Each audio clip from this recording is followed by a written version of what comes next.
What is this book for?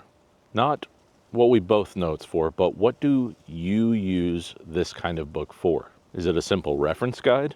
Something that separates monsters into different types of categories based on how powerful they are? Or is it simply a book of templates so that you can match a piece of art to a monster? Is it an evocative guide to different types of monster ecologies, genealogies, wants, instincts, moralities, culture, and more?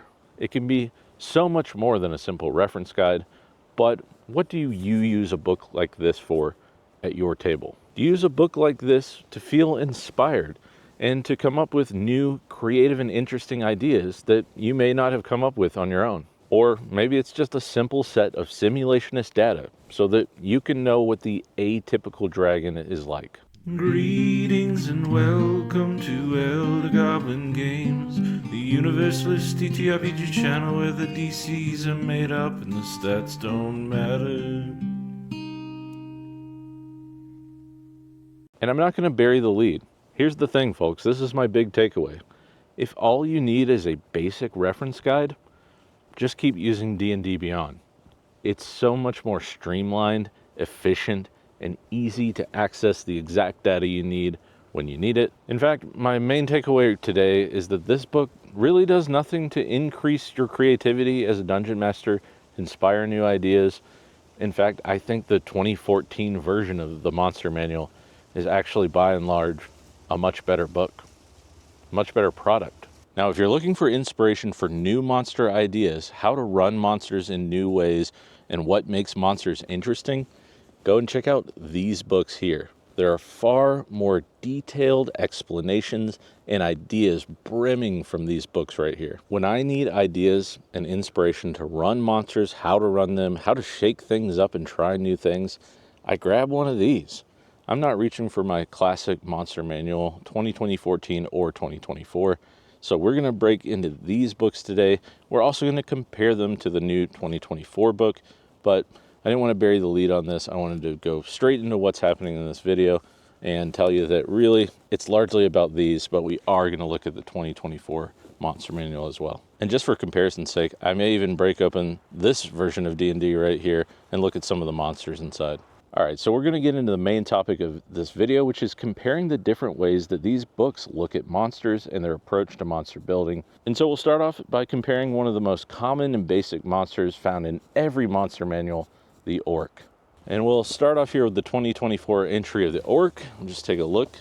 Wait, that can't be right. Oni, Otyug, Ogre. Orcs! Orcs! Orcs! Orcs! Orcs. There's no orcs? Where are the orcs? Why are there not orcs in the monster manual? Sorry, folks. I'm going to have to edit this part out. Clearly, there's been a mistake. So to try and be fair on all of these different book options, what I am going to do is I'm going to flip to goblins in every book. Because, you know, it's the name of the channel. Goblin boss, goblin hexer, goblin minion, goblins. Now, I will say, of all the sections I'm seeing in this book, goblin has the most information on it. Then we have goblin minions versus warriors, bosses, and hexers. Goblin warrior. Goblin warriors excel at causing mischief. Those in service to Maglubiet have greater discipline and are likely to withdraw to set up ambushes. Here's the thing, folks. None of this information is useful to my brain as a GM. None of this information is useful to my brain as a GM. This is just really sterile stats, which are fine. We have a nimble escape, so the most evocative thing I know about goblins from this edition is that they're quick and they can escape from things. You know, they're stealthy according to this skill, but I don't need any of this stuff, right? Like, I can kind of put this together myself. This is more interesting to me. Slashing damage if the attack roll has advantage. Oh, I guess this is their way of baking sneak attack in the scimitar. Interesting. Okay, so they're sneaky. That's all I know. They're sneaky and they can slip away. Then we have different examples of goblins here. And then we quickly move on to gold dragons. My point being, if this book I'm going to invest time and money in by reading and buying is for my benefit as a GM at the table, here is an entire half of a page that's useless to me, and then a stat block that I could have come up with mostly by myself. And in fact, I think this is maybe the least interesting sterile goblin I've ever seen. It has a disengage and hide action as a bonus action. Okay, cool. What am I going to do with that in a sort of scene? How do I make goblins more interesting than a bag of hit points? This book isn't telling me anything. I don't really have too many huge complaints with it overall, except that now the header sections are gone, meaning, there used to be a section that described things about demon ecology or dragons and things like that.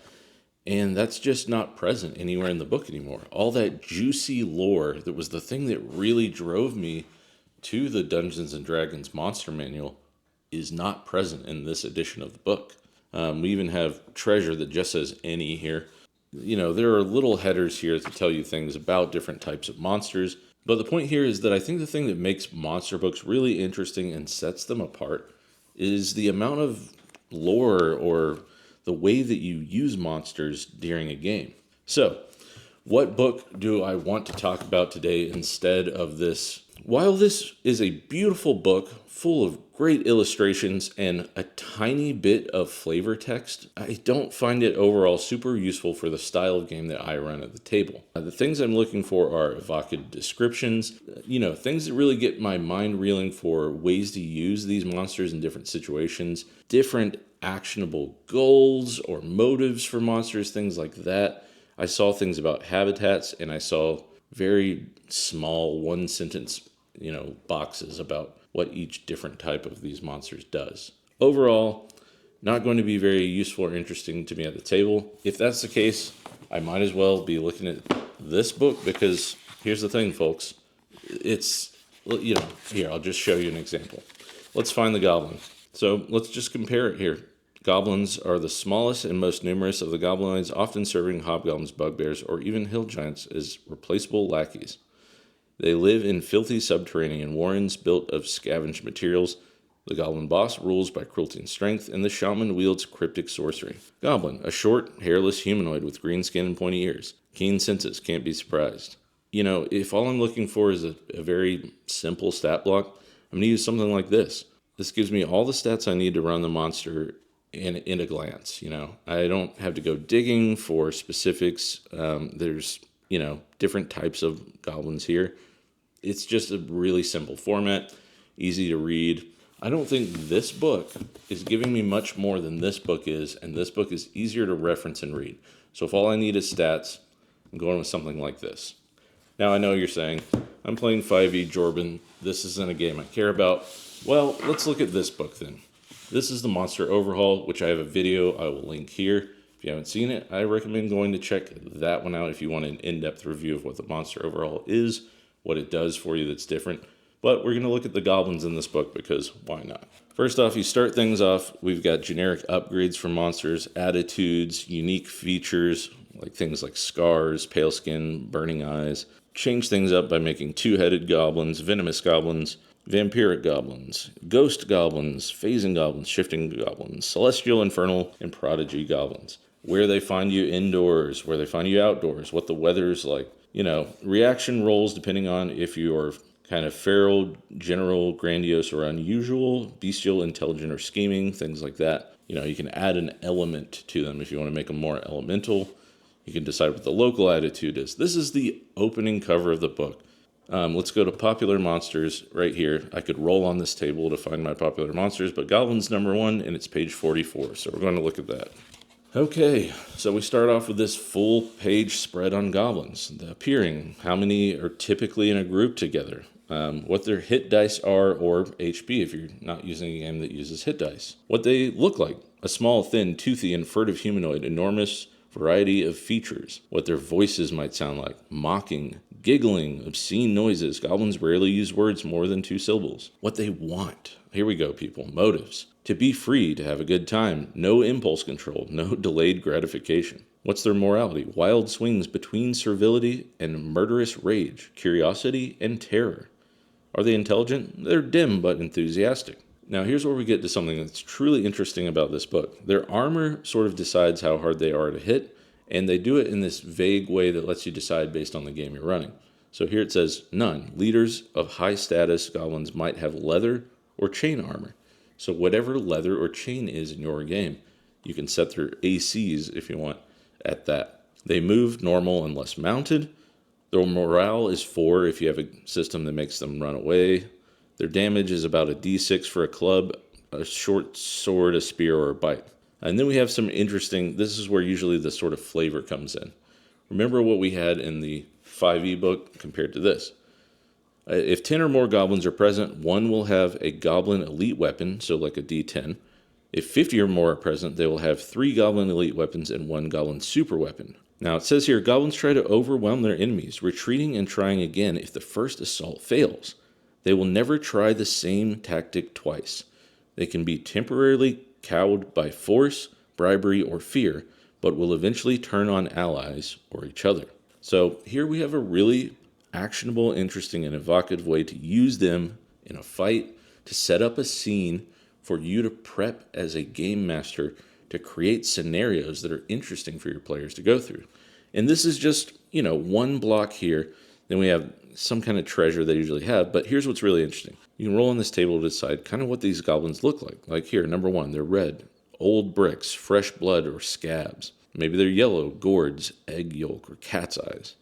Maybe they're corpulent, wobbly, panting, sweating. Maybe they're masked, more masks underneath. They're warty or bat-like. These are just really interesting, evocative ways to describe these goblins. Then we can get into goblin special abilities. These are really cool, like marsh. Plants grow on their flesh. Rubberized, they're immune to fall damage, or maybe even say, take half to bludgeoning damage. Maybe they're arguing with a 50% chance for useful hints, otherwise just pointless bickering. This reminds me of the trolls in Tolkien's The Hobbit. When the party comes across them and they hear all this stuff, this back and forth arguing, these are just really evocative ways to shake up, change your goblins, and find ways to get your GM brain thinking to use and mix up the fun and try something interesting and new. That's one reason I love this book so much, and we're going to turn the page here. Here's a D100 list of goblins. There are distinctions for them, what their names might be. Then we have goblin elite weapons. So that page before, what are those elite weapons? There's really interesting things like a chain whacker, spinning spiked chains, melee, 2d4 damage on hit. On a miss, kills one adjacent goblin. I mean, how fun and cool is that scene already? Mud sprayer, 1 goblin cranks, 1 goblin aims. Fires a 30-foot cone of mud, save or blind until eyes washed. Hold 3 rounds of mud. And then we have goblin super weapons. The big kaboom, goblins covered in bombs carried a torch. Kill or extinguish before it gets close. 30-foot radius, 66 damage, save for half. Smoke, shrapnel, and screaming. I mean, come on, folks. This is the kind of stuff I'm looking for, right?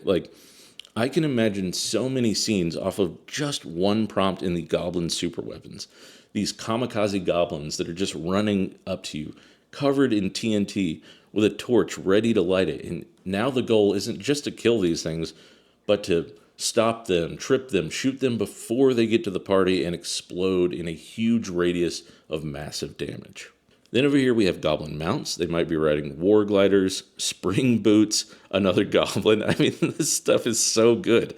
Glistening spider, larval worm, giant snail, hairless dog. It gets better and better with every prompt. Goblin traps, ratapult. Oh man, this sounds good. Obvious wooden contraption, crewed by 2 goblins. 50-foot range, fires 1 rat per round. Rat deals 1 d4 damage on hit, plus a d4 per round until removed. This is it, folks. This is the book, right? And we have 2 more pages just on goblins. We have goblin loot. Where do these goblins come from? Some trivia on these goblins. Their fears, how they react to those fears. Desperate endings for goblin tricks.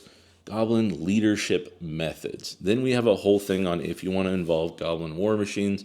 I'll just let you look at that and read it if you can. And not every monster, honestly, gets this much love. Here are liches, for example. But most of them, and this one even comes with things about their phylactery and a generic lair. Then we have the mimic, Mimic only gets 1 page, but it's still a lot of the same evocative style information. Disguises, the flaws in those disguises, their paranoid paralysis. I just find a book like this infinitely more useful than a book like this. Sure, this goes directly with the game you might be running, and so the stats match up one for one, but this isn't far off and is so much more interesting, evocative, actionable, useful at the table. I can think of so many ways to run these monsters just based on the descriptions that are in this book. For my money, this book right here by Skirples, the Monster Overhaul, is the best book you are going to find for evocative monster descriptions, ways to shake up those monsters. If all you want to do is run a simulation that has just the basic stats and like a short description about these things, sure, here are some priests for you. There's their habitat. Or a pseudo dragon. This is a lengthier section on something like here, to be fair, and even some treats. But I'm just struggling to figure out why everyone is talking about this book. It doesn't even have orcs in it. That's not the point of this video. We're going to move on to another example other than this one, the Monster Overhaul, which is useful in about every OSR and NSR game, including 5e. I'm going to bring over another book. This is Dragonbane. Now, I will, huge caveat here, most of the monsters in this book, as are written, are not going to be very useful in games like D&D unless you're playing a roll-under system. That being said, I think this is a continued example of how, look at that, I just flipped right to the goblins, that wasn't even on purpose, of how much more useful the descriptions are, the evocative examples given in here, ways to seed adventures. All right, let's get into it. First of all, the art is great. The art is great in all these books for different reasons. I haven't really talked about that much, but I really, really love the art in this book. It has like a classic fantasy feel in the sense of like folklore. It just has a vibe that I don't think is present in a lot of other games these days. Not to mention the headers have returned for things, like beasts, insectoids that I was talking about before that disappeared in the 2024 Monster Manual. Why not start with a good old young dragon here? I'm not going to read all of this, but here's one of the things I find really interesting about the stat blocks in Dragonbane. They use an attack table for monsters. So whenever I go to make an attack as a monster, attacks automatically hit, and they roll defense or they use their armor to soak up some of that damage. But here, you would roll a d6 and you would decide what the dragon is doing that turn. So if I roll a 1, the dragon roars. It opens its mouth and lets out a menacing roar that washes over its opponents. Everyone within 10 meters suffers a fear attack. Claw attack, that's pretty standard stuff. Attacks 2 opponents for 2d6 damage. Then we have Gust of Wind. The dragon flaps its wings to create a gust of wind. Any loose objects or creatures up to humanoid size are hurled a d8 meters, and they take the same amount of bludgeoning damage and land prone. We have a Tail Strike, pretty standard stuff, but they're knocked down. A Dragon Bite is what you think it is, but then, of course, Fire Breath. So we only have a 1 in 6 chance that we're doing our Cone of Fire Breath. But I think what makes this so interesting is I could run this monster on this roll table out of the book without really reading anything ahead of time. Now, I will read this just to get an idea of what dragons are in this game, in this world, but they're so simple to run. I just need movement, armor, HP, and then this attack stat block here, table rather, where you roll on it and you decide what that monster does in the moment. This is another really interesting way to have monsters and abilities. I'm going to go back. I'm going to look at a dragon in 2024, right? Okay, here we have a young white dragon, an adult white dragon, an ancient white dragon, and a white dragon lair. Now, this is probably the most interesting thing about this whole stat block, because white dragons brood bitterly, cold lairs clawed from stone and ice. The region contains, frigid cold. The area within 1 mile of the lair is an extreme area of cold. Any water in that area is frigid water. Okay. Glacial bloom. The area within 1 mile of the lair is lightly obscured by chilly fog. Whenever a creature other than the dragon or one of its allies finishes a long rest in that area, that creature must make a DC 15 con save or have its speed reduced by 10 feet for 1 hour. Interesting. I would have this just static at all times while they're in that zone, but that's just me. And then we do have a pretty interesting stat block compared to some of our smaller monsters here. This dragon has Ice Walk, of course, legendary resistance as multi-attacks and things like Cold Breath. And then here's the real meat and potatoes, the legendary actions. We have this really evocative Freezing Burst. Constitution saving throw DC 20. Each creature in a 30-foot radius sphere centered on a point that the dragon can see within 120 feet takes 4d6 cold damage, and at the start of it, the target's speed is 0 until the end of the target's next turn. Fail or success, the dragon can't take this action again until the start of its next turn. We have the Frightful Presence, which scares people away. And we have a Pounce, which is basically a free attack. So here's my point. Why am I telling you all of this about these different books? Find the book that works for you. Some people, all they want is your kind of basic stat block that tells you abilities. What I personally like is something that tells a story. Not just a story, but how to run this monster at the table, whether that's an adventure seed, whether it's an evocative story about that type of monster, whether it's what an encounter example might look like when first coming across a young dragon, or whether it's really interesting ways to fight these monsters. I'm going to pull this book up for one more minute just to talk about it one more time. Let's see if I can find a dragon. Boom, dragons. Here we have random dragon encounters. Here we have omens and cross-references to use other monsters with those dragons. Here are monsters that might be in a dragon lair. We have dragon or draconic legends, where they find you, where indoors, outdoors. Draconic Leitmotus. I don't know what that word is. But, okay, this is the point here.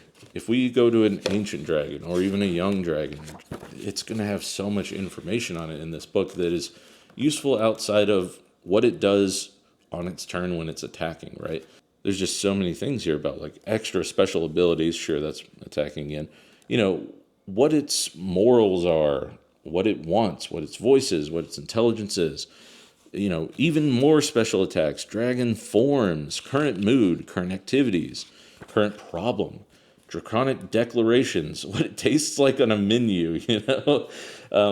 Why doesn't this ancient dragon rule the world? What desolations it's caused? What do you think what do the inhabitants think? Omens or side effects of an ancient dragon. And then we have the horde, you know, things you're going to find in its horde.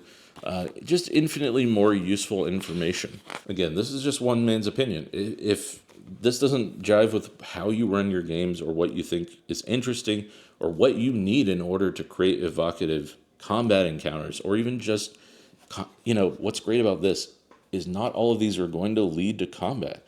I think there's enough information here to make interesting encounters that never require you to swing an axe or shoot a fireball, right? I just think a book like this is going to be, or this, is going to be infinitely more useful to you as a game master than a book like this.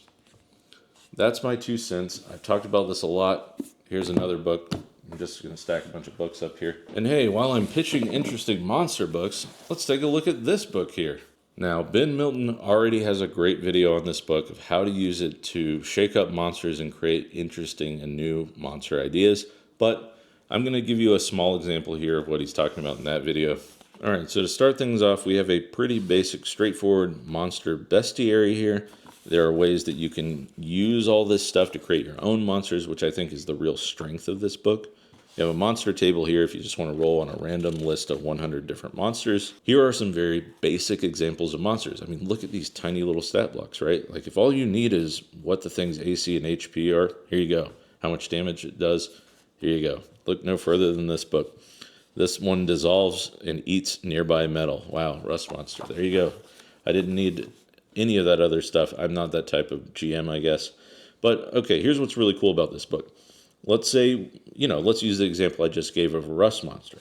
Maybe I want to shake it up, and I want to think of different ways I can use these tables and change things up. Now, here is where you have to stretch your creative muscles and think outside the box a little. But let's say I roll a D100 on the monster traits table, and I get crystalline. Well, maybe instead of a standard rust monster, this is a crystalline bug creature.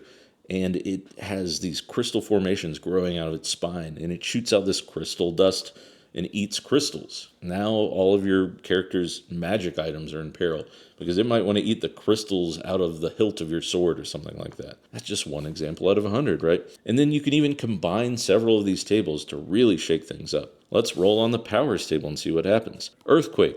Well, this crystalline rust monster causes earthquakes everywhere it goes, because it's literally eating the crystals out of the earth and destabilizing the area. That was immediate, right? Memory control. The crystals glowing from the hive on its back cause strange memories to appear in your mind, and it makes your players act out and do things they normally wouldn't do. Now we've created this sort of pseudo combat encounter. It doesn't even have to be a direct fight. It could be this mental battle where they're seeing these illusory images, memories they never had, things like that. One of the things I suggest when using an old school style book like this is to never just say, you see a rust monster, right? Use it describing these sorts of tables, right? Like, you see this fox-like creature, maybe it has spider legs on it, and let's just say it has a crane beak. Why not? And quills. And that is your rust monster, right? And then you describe it as having that trait we rolled earlier, saying that it, has this crystalline ability and it's shaking the earth. You've created a brand new monster from rolling, 4 dice, 4 D100s. And then, we can get into things like scent and sound, its tactics, its weaknesses, It's weak to dirt. It's living in a crystal cave, and for some reason, you sprinkle a little dirt on it and the crystals start to crack on its back, right? Its tactics, it hits you with a choke bomb or it screams at you, There's just so many ways to shake up monsters here, and you can even start to combine these with other tables in the book. Like there's a goals table if it's more intelligent creature. And one of the interesting things is you can even use like the magic tables in here to shake up those same monster creation processes. You can give it eldritch qualities or say that it's elder, it's an elder version of that creature. It could have a blinding effect or a nauseating effect with its crystal spray that it shoots out. Maybe it's elemental. And here are 100 different elements. It could be a wine monster that, melts all the wine in a room and is causing peril for the local taverns and breweries. Maybe it has an interesting mutation like chameleon eyes or a rat tail. There's so many ways you can use these tables. I'm really kind of like losing the lead here, but this is such a great book, not just for the game itself, but also as an infinitely useful resource at the table to shake up monsters, to shake up magic items. Like I need to make a whole video dedicated to Knave because it's just such a beautiful book. It's really cool. It's really got some evocative ideas in it, and it's worth your time and money. Check out Knave. Here's the thing, folks. If all you really need is a quick reference guide, then really just use something like D&D Beyond. Something with a database where you can type in and find the monsters you need to reference quickly and efficiently. In short, don't buy this book if you want it to increase your creativity and inspirations as a dungeon master, or to tell you why you should run goblins versus hobgoblins, bugbears, or even a young dragon, other than that bigger number do more damage. Your 2014 edition of this book is by and large a better product and a better book. It has more information on monsters that is more useful for your creativity at the table. Now, before you get into my comment section talking about how I'm a 5e hater, the point of this video is not to rail against Dungeons & Dragons the game. In fact, I own all 3 core books to both 2014 and 2024 editions of the world's most popular role-playing game. That being said, I do think that this edition of the Monster Manual is maybe one of the most lacking that I have ever personally owned. And I just want to be honest with folks out there who are looking to buy this new book.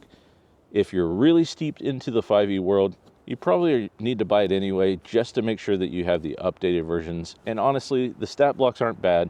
It's a very clean look. It's a very colorful book with a lot of interesting art choices. But ultimately, I just decided this was not the book for me to inspire my games. I am well versed enough in 5th edition D&D to be able to take monster stat blocks and create my own versions that I think are far more interesting, actionable, and usable at the table, with a lot more design intent around the story and the way that these creatures are going to interact with the party and create tense situations with stakes. If you haven't seen this video, this is an old video at this point, but I talk about stakes in combat. This is also not my video to talk about orcs. I could make an entire dedicated video just talking about how great orcs are and why they deserve their own 2-page spread in every monster manual in existence. But that's a video for another time. And the fact that orcs aren't present in this edition of the Monster Manual is not only confounding and baffling, it's honestly troubling. Like, how long before we apply the same logic to goblins, and they're not in the Monster Manual? How long before it's beastmen and werewolves, because they're just misunderstood folks who contracted lycanthropy? Do you see the point I'm making here? Eventually, you come out with a product that's so homogenized and sterile that it's of no use to you as a game master or to your players as things to fight. I know that's an extreme example, but honestly, what else is the point of buying this $50 book if it doesn't tell you how orcs are going to attack you? You'd almost be better off with like having a small book of 10 examples of basic stat blocks and different ways to slot in special abilities for those 10 stat blocks, and then just create a monster making book instead. Again, this isn't a knock against 5e. If anything, it's a knock against Wizards or Hasbro or whoever's driving the car these days, because it feels like someone came along and went, we can't talk about orcs, leave that one out. And they did. And that's scary to me. What I'm trying to tell you is to buy books that have opinions on monsters and how you should run them. Don't waste your money supporting a company who would rather put out a flashy product with no substance than to actually have an opinion on something as insubstantial as a made-up fantasy race called orcs. This has been my TED Talk. Thanks for listening. Appreciate you guys. I hope that you check out the Quantum Ogre Cast, where I have topical TTRPG discussions with other luminaries in the Dungeon Tuber sphere. Thank you guys for watching. Thanks for your constant support. Check out the links below, either through my link tree or find me on places like Substack. Thanks for watching this silly, rambly video. I hope that you enjoyed it and that you walk away with something you can use at your table or a product that works for you. As always, make mistakes, choose chaos, and most importantly, have fun, no matter what your orcs are like.